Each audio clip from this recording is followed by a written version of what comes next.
Mesdames et messieurs, bonjour à tous et bienvenue dans cette nouvelle édition du journal de CCTV français en direct de Beijing. Nous ouvrons tout de suite ce journal avec la visite du président chinois au Zimbabwe. Xi Jinping est arrivé à Harare pour débuter une visite de 5 jours qui le conduira ensuite en Afrique du Sud.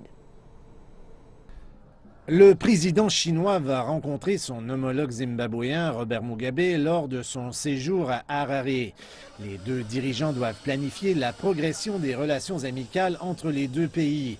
On s'attend à ce que les deux pays paraphent une série d'ententes de coopération dans des secteurs comme les infrastructures, les investissements, le financement, la culture et la protection de la faune.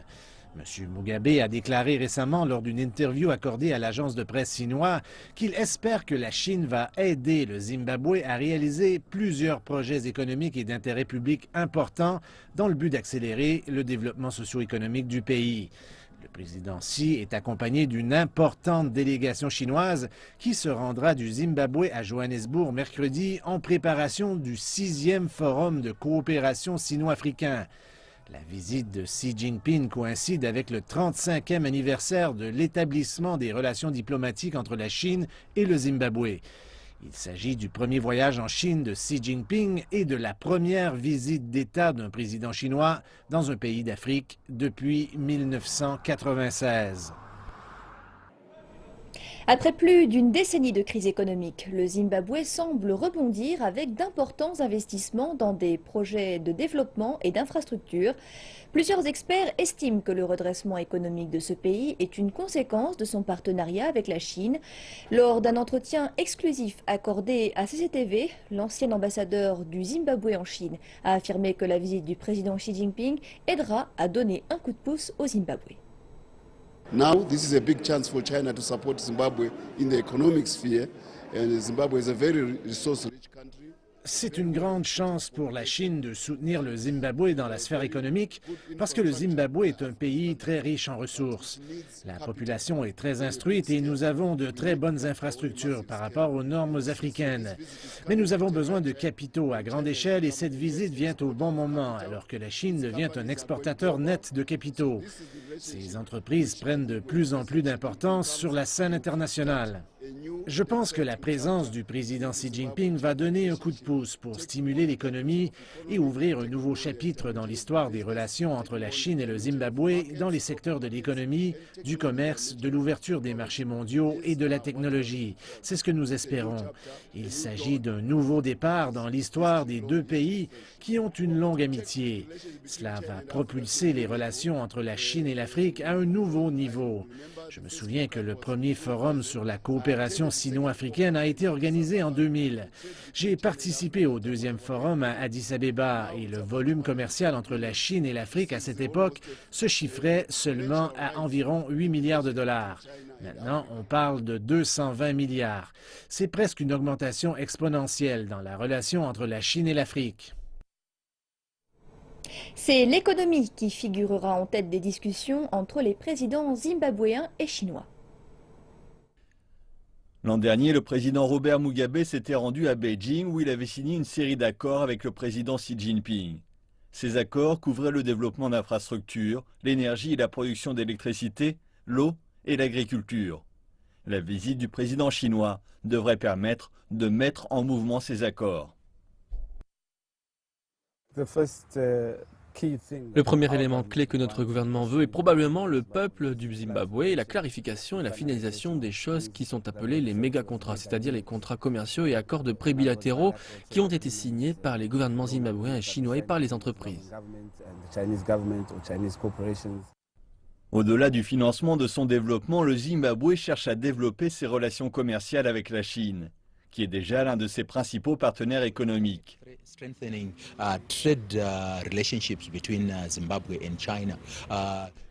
Le Zimbabwe cherche aussi le renforcement des relations commerciales. Si vous regardez, les chiffres ont connu une croissance annuelle depuis que le Zimbabwe s'est véritablement rapproché de la Chine. De plus, le Zimbabwe aimerait garantir que la relation soit bénéfique au Zimbabwe dans le sens où ils sont des partenaires égaux qui vont de l'avant. Is also beneficial to Zimbabwe as a trading partner in that they are equal partners going forward. Le commerce sino-zimbabwéen a doublé en 5 ans pour s'établir l'an dernier à 1,2 milliard de dollars. Le Zimbabwe exporte essentiellement tabac, coton et chrome. Il entend inclure de la valeur ajoutée à ses matières premières afin d'exporter des produits semi-finis ou transformés. Pour parvenir à cela, il doit ressusciter son industrie, qui a un besoin criant de recapitalisation, chose qui n'a pas été possible car le Zimbabwe est exclu des marchés internationaux. La visite du président chinois pourrait permettre de résoudre partiellement le problème. Ils vont chercher le meilleur moyen d'accéder au marché chinois de crédit, et ce en particulier pour les banques qui ont un besoin énorme de crédit. Le gouvernement zimbabwéen a lancé un ambitieux plan de relance économique, Zima 7, qui vise à créer au moins 2 millions d'emplois, à remettre en état les infrastructures et à parvenir à une croissance économique annuelle d'au moins 5% au cours des 5 prochaines années. International toujours, lors de l'ouverture de la conférence sur le changement climatique à Paris lundi, les dirigeants du monde entier ont appelé à une action immédiate et à un accord solide pour limiter le réchauffement et aider à garantir la paix mondiale pour les futures générations. Le président chinois Xi Jinping a prononcé un discours lors de la cérémonie d'ouverture et a déclaré que la Chine était déterminée à honorer ses engagements pris pour lutter contre le changement climatique. Le président français François Hollande a accueilli les dirigeants mondiaux alors qu'ils arrivaient pour la conférence sur le changement climatique de l'ONU. Plein de promesses et d'attentes, plus de 250 chefs d'État étaient à Paris pour le lancement d'une tentative ambitieuse de limiter la hausse des températures de la Terre. Presque immédiatement après être arrivés, les présidents chinois et américains se sont rencontrés en marge de la conférence et se sont engagés à travailler ensemble pour combattre le changement climatique. Obama a conseillé aux négociateurs de parvenir à un accord significatif et il a ajouté que les États-Unis s'engageaient à limiter le réchauffement mondial. Je suis ici à titre personnel en tant que dirigeant de la plus grande économie mondiale et en tant que deuxième plus grand émetteur pour dire que les États-Unis d'Amérique ne reconnaissent pas seulement leur rôle dans la création de ce problème, nous assumons notre responsabilité pour faire quelque chose envers cela. Tandis que le président chinois a réitéré les engagements de la Chine.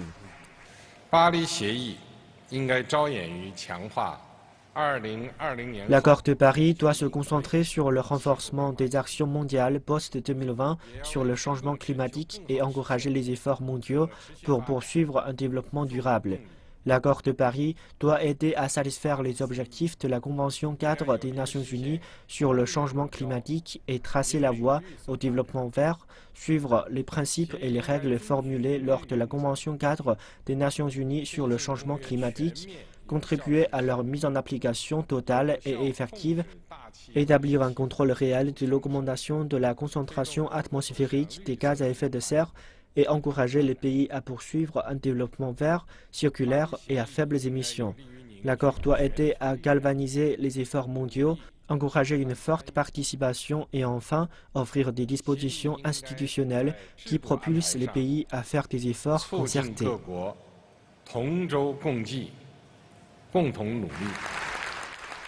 Les observateurs disent que les engagements de Xi Jinping montrent que la Chine est prête à jouer un rôle central ici à Paris. Au cours des dernières années, ce que nous avons vu, c'est que la Chine passe d'un pays qui est accusé, littéralement accusé, d'être le plus grand émetteur à un pays leader du combat contre le changement climatique. Les dirigeants ne resteront à la rencontre qu'une seule journée. Leurs négociateurs ensuite essaieront de parvenir à un accord. Et en marge de la conférence, le président chinois Xi Jinping s'est entretenu avec son homologue américain Barack Obama. Leur discussion portait sur la conférence sur le changement climatique. Les deux dirigeants ont convenu que la conférence de Paris était porteuse d'une opportunité vitale pour intensifier les actions et s'opposer aux défis représentés par le changement climatique. Ils se sont engagés à travailler ensemble et avec les autres parties pour s'assurer de la réussite de la conférence en termes d'ambition et de succès des résultats. Concernant les relations sino-américaines, le président Xi a déclaré qu'il appartenait aux deux pays de s'engager dans la bonne direction pour la construction de liens unissant les nations importantes. Le dirigeant chinois a appelé à la réalisation rapide du traité d'investissement bilatéral qui est actuellement à l'étude. Quant à Barack Obama, il a affiché la volonté de Washington de travailler avec Beijing à ce sujet. Le président russe Vladimir Poutine a accusé la Turquie d'avoir abattu l'un de ses avions de combat la semaine dernière pour protéger son alimentation en pétrole qui, dit-il, proviendrait du groupe État islamique. Nous venons tout juste de recevoir des informations à l'effet que d'importantes quantités de pétrole, à une échelle industrielle, venant des centres de production contrôlés par l'État islamique et d'autres organisations terroristes, sont entrés en Turquie. Et nous avons toutes les raisons de croire que la décision d'abattre notre avion a été dictée par le besoin d'assurer la sécurité des lignes d'approvisionnement.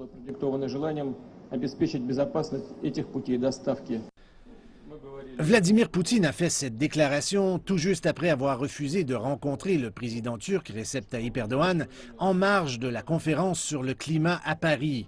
Cette dernière salve dans la furieuse guerre de mots entre les deux pays survient alors que le corps du pilote tué dans l'incident a été rapatrié en Russie.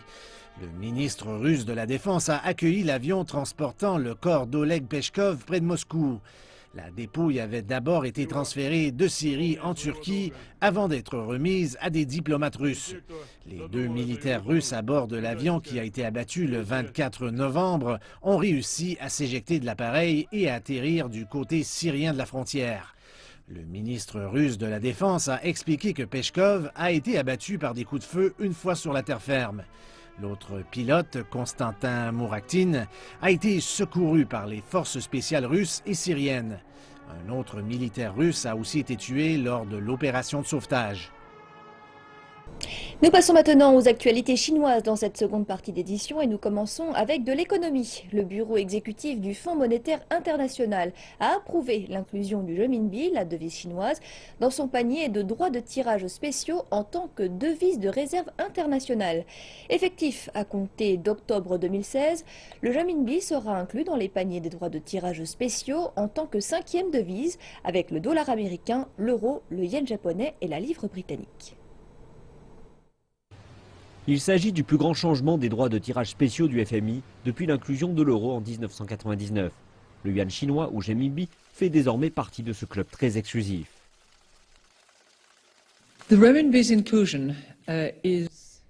L'ajout du FMI est clairement une étape importante d'un processus débuté il y a plusieurs mois, si ce n'est il y a des années.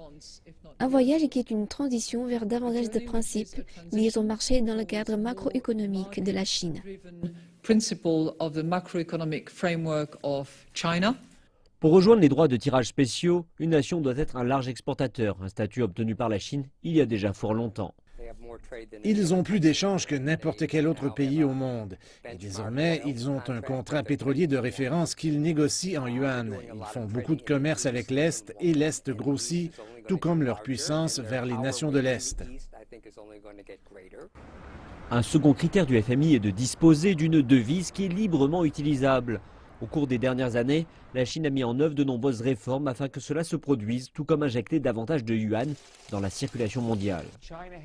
La Chine a échangé des lignes où les autres pays peuvent accéder à la devise chinoise. La Chine peut aussi accéder aux devises des autres pays. Il y a environ 25 pays différents. Tout cela est parti de quasiment rien en termes d'échanges mondiaux pour devenir la quatrième ou la cinquième devise la plus importante.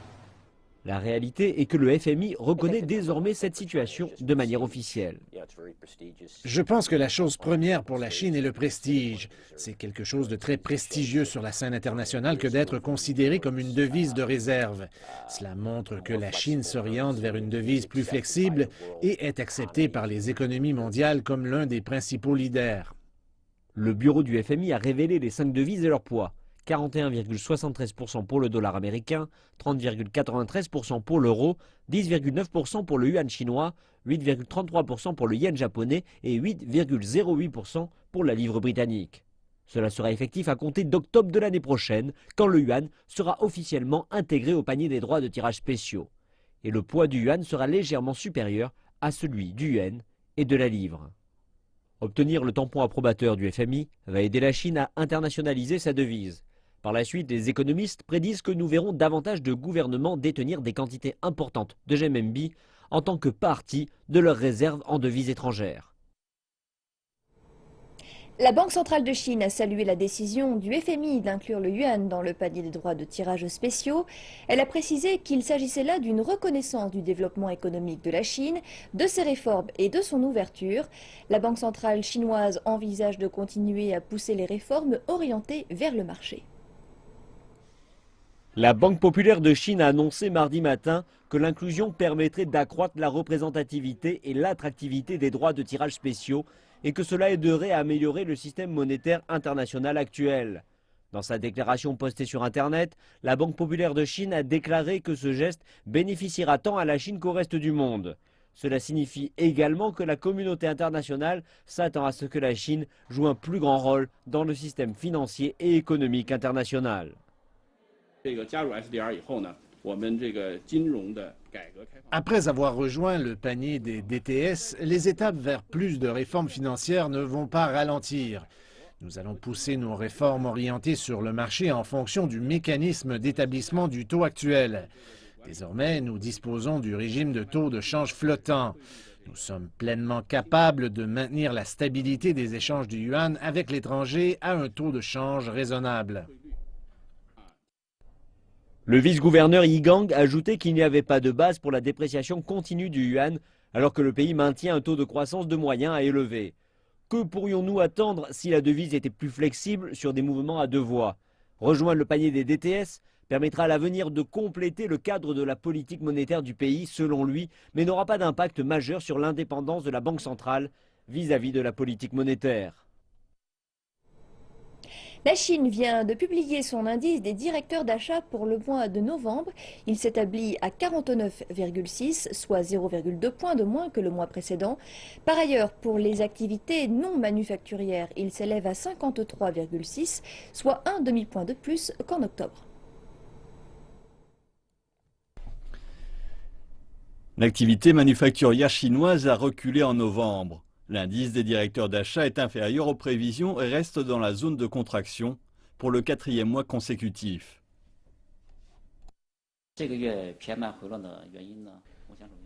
Il existe 3 facteurs majeurs. Le premier est la faible demande tant en interne qu'à l'international. Le deuxième est que le prix des matières premières reste faible. Et le troisième est que l'économie est toujours sur une tendance baissière. Ces facteurs ont restreint l'activité manufacturière le mois passé.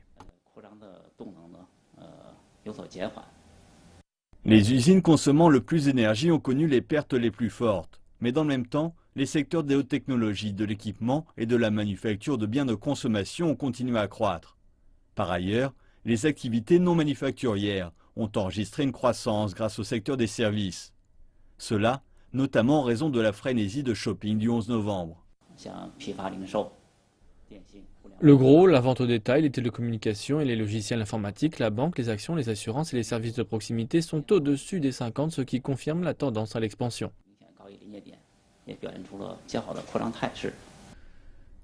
De plus, les activités de construction ont connu une croissance pour le second mois consécutif.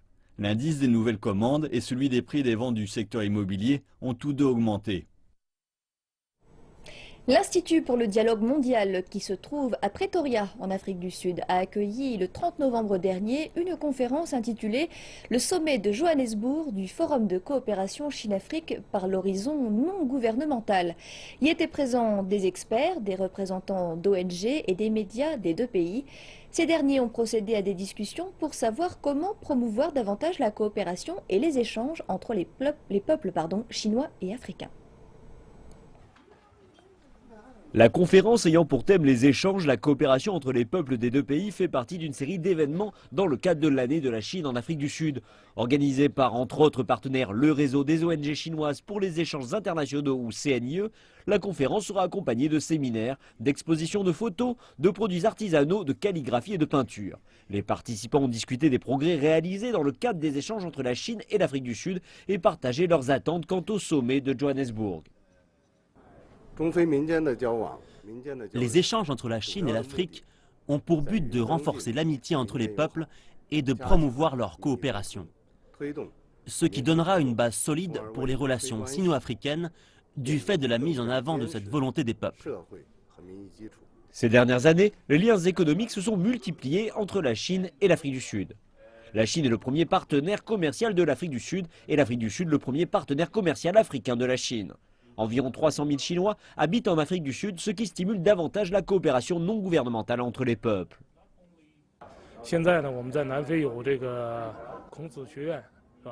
Nous avons un institut Confucius en Afrique du Sud.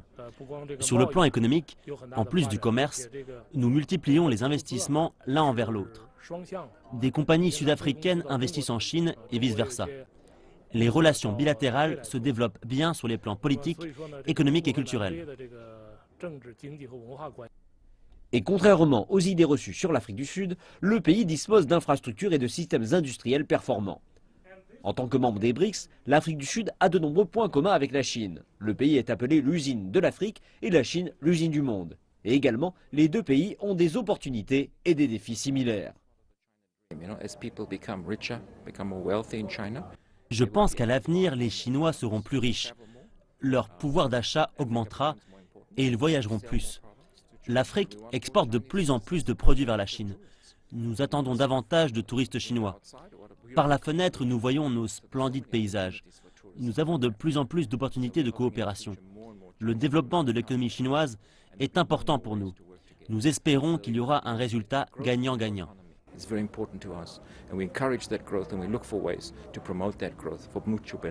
Les experts présents indiquent que le sommet de Johannesburg marque une étape importante pour la mise à jour des relations bilatérales tout azimut et ainsi bénéficier au peuple des deux pays. La politique de sincérité envers l'Afrique proposée par le président Xi indique la bonne direction pour le développement des relations sino-africaines. Le sommet de Johannesburg est attendu comme une réussite par le peuple sino-africain pour qu'il favorise le transfert des capacités de production, la construction des infrastructures, le développement des ressources humaines, la facilité du commerce et de l'investissement, ainsi que le développement écologique, les services financiers, la paix et la sécurité. Ce sera un sommet crucial. L'Union africaine a élaboré un agenda 2063. Si certains éléments du plan sont inclus dans ce sommet, je suis sûr qu'il y aura des effets gagnant-gagnant. L'Afrique du Sud fera tout son possible pour bien organiser ce sommet. Ce sera un nouveau début pour les relations sino-africaines.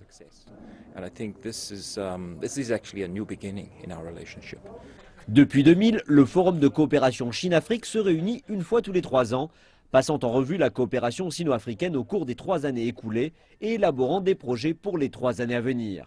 Le forum constitue à ce jour un mécanisme important dans la coordination des relations entre la Chine et les pays africains. C'est ainsi que s'achève notre journal. Merci de l'avoir suivi et rendez-vous dans 1h30 pour une édition d'Afrique Info. Excellente suite de programme sur notre chaîne.